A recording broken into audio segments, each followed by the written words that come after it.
गर्भधारण पूर्व और प्रसव पूर्व निदान तकनीक पर कार्यशाला का आयोजन किया गया, जिसमें अधिनियम 1994 भ्रूण हत्या के तहत गिरते लिंग अनुपात को खत्म करने पर भी चर्चा की गई। हालांकि भारत में पूर्व लिंग निर्धारण करने पर प्रतिबंध लगा दिया गया है। बावजूद इसके पुरुषों के मुकाबले महिलाओं का लिंगानुपात लगातार गिर रहा है। राष्ट्रीय औसत 934 की तुलना में हिमाचल की SRP की तय बेहतर है, लेकिन 2011 की जनगणना आंकड़ों से तुलना करें तो ये काफी खराब है। 2011 की जनगणना आंकड़ों में हिमाचल के में प्रति 1000 पुरुष 972 महिलाएं थी, जो 2021-22 में जन्म लेने वाले बच्चों में 941 रह गई है। मुख्यमंत्री सुखविंदर सिंह सुक्खू ने कार्यशाला में मुख्य अतिथि के रूप में शिरकत की। मुख्यमंत्री सुखविंदर सिंह सुक्खू ने कहा कि हिमाचल में पुरुषों व महिलाओं का लिंग अनुपात देश के मुकाबले बेहतर है। हिमाचल देश भर में तीसरे नंबर पर है, जहां महिलाओं की संख्या बेहतर है। बेटियों के जन्म दर को बढ़ाने देने के लिए मुख्यमंत्री ने एक बेटी पर 2 लाख देने, जबकि 2 बेटियों के जन्म पर 1 लाख देने की घोषणा की। हिमाचल ने बहुत अच्छी इसमें तरक्की की है और कन्या भ्रूण हत्या के मामले में 2014 में जो स्थिति थी उसमें उभर कर हम बहुत अच्छी स्थिति में आए हैं।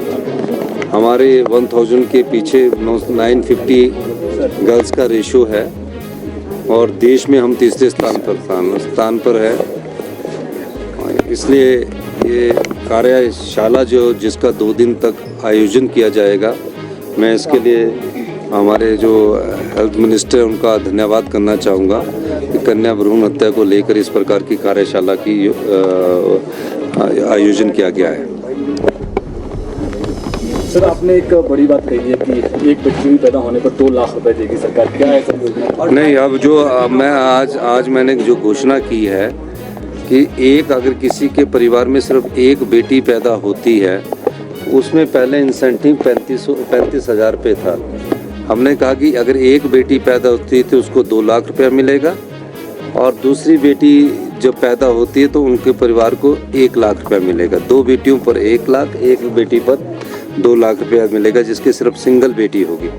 तो मैंने कहा कि ये बहुत बड़ी बात है कि जो और भी कुछ जगह कहीं, वैसे हिमाचल प्रदेश में बहुत कम है, पर कुछ जगह अगर ये होगा तो इंसेंटिव के तौर पर आज के बाद जब नोटिफिकेशन होगी उसके बाद कोई भी बेटी पैदा होगी और एक ही बेटी होगी, वो 2 पिछले लोगों के लिए नहीं, अगले लोगों के लिए उनको 2 लाख रुपए की इंसेंटिव दे दें। सर, हेल्थ सेक्टर के लिए भी आपने बात की है कि हेल्थ सेक्टर को स्ट्रेंथन किया जाएगा। हेल्थ सेक्टर में हम पूरी तरह व्यवस्था परिवर्तन कर रहे हैं। दिन रात मीटिंगों का दौर चल रहा है। आप सब लोगों का भी हेल्थ कार्ड बन रहा है। आपके आधार से हमने अभी तक डाटा इकट्ठा कर लिया है, लिंक कर लिया है। 40 लाख के करीब हमारे हिमाचल प्रदेश के 75 लाख लोगों में से सब लोगों का हमने आधार के आधार पर आभा के द्वारा डाटा इकट्ठा कर लिया है।